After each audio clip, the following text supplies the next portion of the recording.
the biggest question we get in the challenges often is, why will people pay me money when they can get our stuff for free?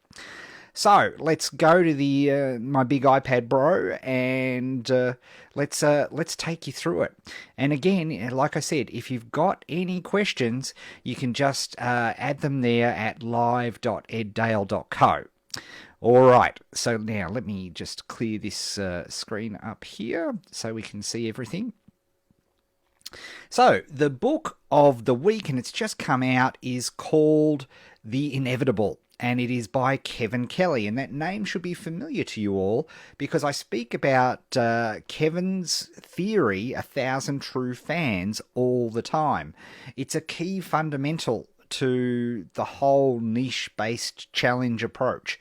And the theory is very simple, that if you can find 1,000 people to pay you $100 over a course of a year, you've got a $100,000 business. And with margins the way they are in digital businesses, where you're probably spending maybe 30% margins, that gives you $70,000 of income. And we know through a whole bunch of studies that, $70,000 makes a big difference. In the Western world, you are not going to need to fend for yourself on the streets. Now, admittedly, you're not going to be driving Ferraris and having big luxury boats and all those sorts of things. But for my experience, people who are doing the challenge would be just thrilled to be making $70,000 while not having to work 40 hours a week. So that's pretty exciting. And so Kevin Kelly is the guy who originated that, and he's just come out with this new book, and he's basically looking forward in The Inevitable to what is coming down the track. What are the new trends that are going to, well, as he describes, as going to be inevitable. Brilliant book. And by the way, if you're watching on live.eddale.co, you can see just down below, if you want to click on the link, this will take you to the Amazon store. There's a button underneath there, and it'll take you to the, or if you're watching on Niche Style TV, you can click the button and it'll take you to the Amazon store if you want to actually grab the book. But let's get cracking into it. So, this is the big question that we get. Why would someone pay me for something when they can get it for free? And in Kevin's style, he answers that there are 8 reasons. Now, Kevin can use some pretty fancy pants words when he's explaining things, but I thought, hey, this really hit home to me in terms of, this is such a key question. So I thought, hey, wouldn't it be fun for us to go through these and be able to explain each one, perhaps in terms that are much more understandable to our, to us, to me, to my audience. So there are, as I mentioned, 8 reasons, and the first one is immediacy. People will pay for information if they can get it quicker than elsewhere. So, if you know a particular technique or a particular strategy and you can, implement that before your competitors do, that is worth money to you. And that's something that you'd happily be prepared to pay. A lot of people subscribe to Magcasts so they can stay up to date on what's going on in their particular industry. There are whole niches where, providing people with the latest tricks and techniques and strategies and tactics are things that, yes, in theory, they could go and search all this stuff out. For example, although I'm not asking you to pay for it today, but all the research we've been doing in pay for tap and tapping up our, pardon the pun, tapping up our contacts at Apple to give you some major news coming up later on in this broadcast. That is the classic, if you can take advantage of that information before competitors know about it, that is absolutely valuable to people. Think about movies, for example. People will know that they'll be able to BitTorrent whatever movie is released tomorrow in the cinemas, but why don't they? Because they're going there for an experience and they're seeing it when everybody else sees it instead of having to wait. So that absolutely delivers value. Our second one is personalization. So if content, you can learn all about, paper tap marketing, for example, or you can learn about any marketing technique, Facebook advertising, any of those sorts of things, or you could learn, you could study how to program for free at iTunes University and look at the fantastic Stanford course, which you can download absolutely for free. But if you can get training on Facebook ads where the person who's training with you is showing you how to do it and they're doing it on your actual campaign and helping you build your first campaigns personally, people are prepared to pay for that. Yes, they could find out how to do a Facebook ad. They can go through, Facebook has some very good tutorials on how to do Facebook advertising.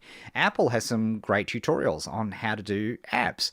But people, if they can get tutorials that are personalized exactly for them, and this is often done when you're consulting, right? What is consulting if not, or coaching, if not personalizing information that's easily found everywhere else? So that's another way people will pay you money for information that they could potentially get for free everywhere else. Now, this one is a personal favorite of mine, interpretation. Indeed, Kevin Kelly has the great quote, the software's free, but the user manual is $10,000. When you think about all of the wonderful, things that are available to you now, that you can do for free, and information that's available, that's great. But actually understanding what that information means to you specifically, that is valuable. That is very valuable. And in your niche and in your particular market, explaining what the ramifications of a particular change is really valuable. I know, for my clients, they rely on me to understand what's going on with all these things down the track, and because they don't have to worry about staying ahead of the game, which is very much a full-time job. They don't have to worry about that because I will let them know of the stuff that they need to concentrate on, the stuff that they need to focus on, and the other stuff they can ignore because it's not relevant. And they're looking to me for my interpretation of that information. And there's all sorts of examples of this. WordPress gives away their software, but then they've got a whole service engine available to it. There's a bunch of Linux runs on that. Red Hat Linux is, you can get Linux for free, but Red Hat is the service organization which provides support to that, which is, I think, a really, really good way of doing things. The fourth reason people will pay you for information that they could get elsewhere potentially for free is authenticity. And this is a classic example. Why do people spend all the money on a Gucci bag when they could get a knockoff version, which to the untrained eye looks exactly the same, for free, if not a very tiny amount of money? Because they want to get the authentic certified experience. You see this all the time, and particularly in a digital world, you think about this, where everything can anything can be digital can be copied, and hence can be made available effectively for free. There's no cost of distribution. So having an authentic, like having a proper certificate that's recognized for your course, is another way of applying authenticity. Yes, I could go and learn Scrum. I could teach myself Scrum from books, and I could teach myself Scrum from websites and podcasts and all sorts of different tools and techniques, right? But if I go to get a job as a Scrum Master, I really need Scrum certification, and that will cost me $900 and a 2-day course that I need to go to. And I willingly pay for that because people who are hiring me know, at the very least, that I've done this level of certification. So any sort of certification is another reason people will pay you money for something that they could potentially get for free, because you are lending authenticity and authority to their study. So schools basically work on this whole approach. The fifth one is accessibility. Now, when you talk about accessibility, where it becomes in digital form, think about the way music works now. You've got and the world's changing again. In the old days, you'd buy your music through iTunes. Well, of course, you used to have to buy it in CDs and stuff like that, if you can remember, or albums, for goodness sake, or 8-track tapes.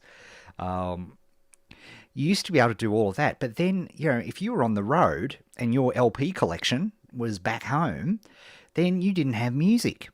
Now, of course, we have access to all of our music digitally. And indeed, if you have a service like Apple Music or Spotify, you happily pay them $10 a month so that you've got that music accessible to you wherever you happen to be. And that's another... So having that information available anywhere. We're launching our TV platform where you can do things like this live broadcast and have them available, anywhere. Now, people will pay for that because it means that they can access their content anywhere. So accessibility is another reason that people will pay for information that's in theory free, because it's it is literally trouble-free. I mean, the whole reason iTunes started was Steve Jobs saying to all the music companies, look, you're getting killed by Napster and the like. People are downloading the music for free because they've got access to it. It's more accessible. Charge a reasonable amount for it, and all of a sudden it goes from, people happily pay 99 cents. Now, of course, people are paying $9 a month. So on average, they're spending, $120 a year on this because they know they can get access to any song at any time. That provides value. Now, the next one, this is a fancy pants term, embodiment.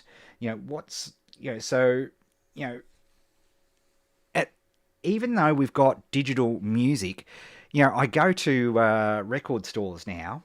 Remember why we call them record stores, and we really didn't even have record stores. And what are people selling? We mentioned LPs. People are selling LPs. Why? Because it's something that is physical. They can touch it. They can feel it. Why do promotions where we send out books to people who are fully online and digital, and all our courses are digital, why is a book such a powerful offering? Because it's physical. So in some ways, this is the reverse of where we're going. But if you think about it, why would somebody pay you something for free information? Because you give them something that is a collectible, that is physical in some way, that they can look and touch and feel. My desk is full of stuff like that. I've got little collectible, Rays and Arya Starks and Yoda and BB-8 here. I've got classic stuff that's tangibles. Books. My bookshelf behind me, which you can see when I'm on video, that whole thing is a classic example. Most of those books, I've bought the digital book first, and then because I really like it, I want to put it on my Hall of Fame, so I buy the hardback. So, how stupid am I? I'm paying twice for the same thing. But that is the classic reason of why embodiment, having some sort of physical thing, taking free information and making it collectible, maybe some sort of physical thing. Podcasts and t-shirts is another classic example of this, or Etsy projects. All of those sorts of things are classic examples of all of this. Now, this next one is highly ironic. Patronage. Now, the reason I say it's highly ironic is because, in the Renaissance, many centuries ago, the only way that you could live and survive as being an artist or being a creative of some kind is through patronage. Rich people basically paid artists to deliver them art and to be able to practice their art, and they basically made sure that they could live and eat while they do this. Michelangelo had patrons. Leonardo da Vinci had patrons.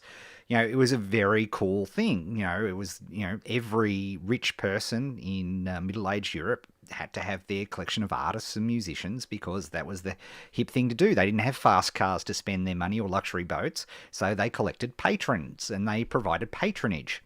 Well, guess what? Here we are in the 21st century, and patronage is back big time. Now, where do we see patronage? We see it all over the place, from the most obvious examples of this, which are sites like Patreon. For example, I contribute on a monthly basis, usually a few dollars a month, to some of my favorite podcasts because I get exceptional value for free, by the way. They don't force me. I don't not get the podcasts because I'm not a patron, but they are really valuable to me and I want to support their work. So on patreon.com, I pay, it just goes out of my PayPal account, and I pay for a bunch of podcasts and things like that. Kickstarter is another example of patronage where you can create products and services, and based on the tribe and based on the value to what you're doing in that tribe, people will happily pay you in advance, effectively, for delivery of a product. And that is, really, really incredibly powerful. And things, there are classic examples of this. Radiohead basically, kicked off this trend with the internet because the internet made this all possible again when with their album, what was it called? In Rainbows, that's right, back in 2007. They basically published the album and said, you pay us what you think. And they actually used a combination of techniques because they used techniques like embodiment. In other words, they had collectible editions, which were physical copies. You see this with Kickstarter. You can get just the basic information. You can get a digital download, or you can get a special collector's edition DVD, all these sorts of things.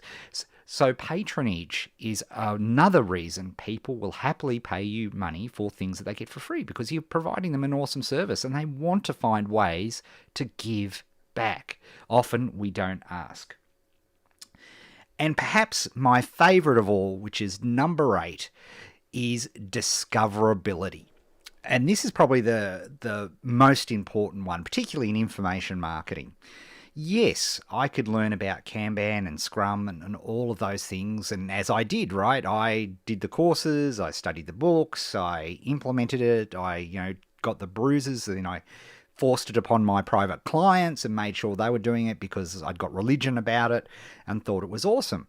You could do that same 3-year path if you wanted to. And, it wasn't free because I paid for the course. And I also, paid for books and stuff. But, basically it was my time. Or you could just go and get something like Achieve a Formula, right? And you could learn and in 6 weeks have all of the techniques and everything that took me ages to learn. That sense of curation, that sense of being a tastemaker is a massive, massive, massive, massive key element of what we're doing here in terms of packaging digital information. Because you've got those and you've got that ability to do all of that, then boom, right? You are totally, totally set for all of that. So discoverability, being a tastemaker, understanding what's important, whole magcasts have built $100,000 a year businesses on just being the tastemaker for their particular market or niche. So, as I said, that is just that is literally 3 pages out of an action-packed book called The Inevitable by Kevin Kelly. And by the way, you'll see there's an awesome little button below. And if you want to get hold of that book and read what I'm reading, you just need to click on that button. And if you're watching this after the fact on one of our channels, we'll make sure we include that in the show notes.